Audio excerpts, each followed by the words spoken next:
ব্রয়লারের ক্ষেত্রে 8:1 এবং দেশি প্রজাতির যে সমস্ত পাখিগুলো সেই সমস্ত পাখিগুলোর ক্ষেত্রে কিন্তু 10:1 পোল্ট্রি সায়েন্স আছে, এবং যেখান থেকে ট্রেনিং করেছি বা আমি প্র্যাকটিক্যালি করেছি মোটামুটি 10:1 কিন্তু ম্যাক্সিমাম।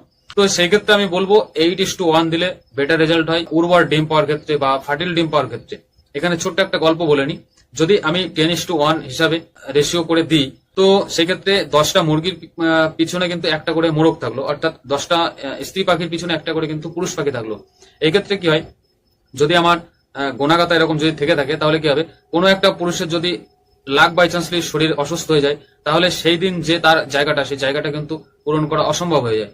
সেক্ষেত্রে একটু পরিমাণ বাড়িয়ে দিলে, যদি কারোর শরীর অসুস্থ থাকে, তো সেই জায়গাটা অন্য পুরুষ পাখিগুলো কিন্তু কভারেজ করে নিতে পারে। এর ফলে কি হয়, আমার ডিমটা উর্বরটা বেটার হয় এবং ডিমের পারফরমেন্স, হ্যাচিং পারফরমেন্স বেটার পাওয়ার জন্য 8:1 কিন্তু এটা আমি নিজে করে থাকি। তো পোল্ট্রি সায়েন্স এবং